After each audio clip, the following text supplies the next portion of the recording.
আবু তোহা আদনান এবং সাবিকুন নাহার হিল্লা ছাড়া দ্বিতীয় বিয়ে কিভাবে সম্ভব হলো? অর্থাৎ তাদের ভিতরে বিবাহ বিচ্ছেদ হয়ে গিয়েছে, তালাক হয়ে গিয়েছে, কিন্তু 3 মাস না যেতে যেতে তারা আবার দুইজনে বিয়ে করে ফেলছে। এটা কতটুকু জায়েজ?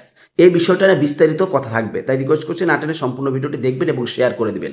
এই বিষয়টাই প্রথমে আসবে। আবু তোহা আদনান যখন তাকে বিচ্ছেদ হয়েছিল, অর্থাৎ তালাক দিয়েছিল, তখন কিন্তু খোলা তালাক দিয়েছে।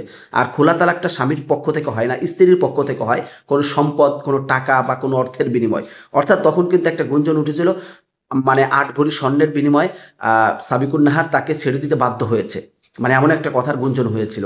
কিন্তু সেখানে তাদের কিছু সম্পদ দেওয়ার কারণে বা কিছু টাকার বিনিময়ে এটা হচ্ছে স্ত্রীকে অনুমোদন দেওয়া হয়, অর্থাৎ স্ত্রী তালাক চায়। খোলা তালাক অর্থ স্ত্রীর তালাক চায় যে আমাকে তালাক দিতে হবে, আমাকে ছেড়ে দিতে হবে, আমি আর আপনার সংসারে থাকতে পারছি না এই প্রবলেমের কারণে। তখন কিছু টাকার বিনিময়ে, কিছু স্বর্ণের বিনিময়ে, সম্পদের বিনিময়ে স্ত্রীকে অনুমোদন দেওয়া হয় যে আচ্ছা ঠিক আছে, তুমি তালাক দিতে পারো, অর্থাৎ তোমার এটা রাইট আছে।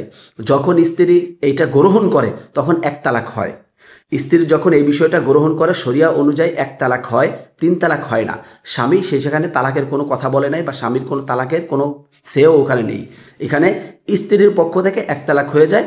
তো 1 তালাক হওয়ার কারণে দেখা যাচ্ছে যে দ্বিতীয়বার চাইলে তারা আবার বিবাহ বন্ধনে আবদ্ধ হতে পারে। আবু তোহা আদনান এবং সাবিকুন নাহারের এই বিষয়টা হয়েছে। সাবিকুন নাহার তার কাছ থেকে মুক্তি চেয়েছে, তালাক চেয়েছে, কিছু টাকার বিনিময় বা কিছু অর্থের বিনিময় তাকে অনুমোদন দেওয়া হয়েছে এবং খোলা তালাক সাবিকুন নাহার গ্রহণ করার কারণে 1 তালাকে পতিত হয়েছে, এটা শরিয়া আইন অনুযায়ী।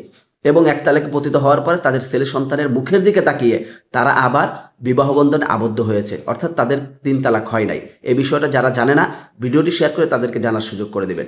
সম্পূর্ণ ভিডিওটি দেখে আপনার মন্তব্য অবশ্যই কমেন্ট করে জানাবেন। আবু তোহা আদনান এবং সাবিকুন নাহার একটা দৃষ্টান্ত তৈরি করলো তাদের ছেলে সন্তানের জন্য। আল্লাহ পাক রব্বুল আলামিন তাদের সংসারের ভিতরে বারাকা দান করুক, সকলে বলি আমিন। তো সবাই ভালো থাকবেন, সুস্থ থাকবেন। আসসালামু আলাইকুম ওয়া রাহমাতুল্লাহি ওয়া বারাকাতুহু।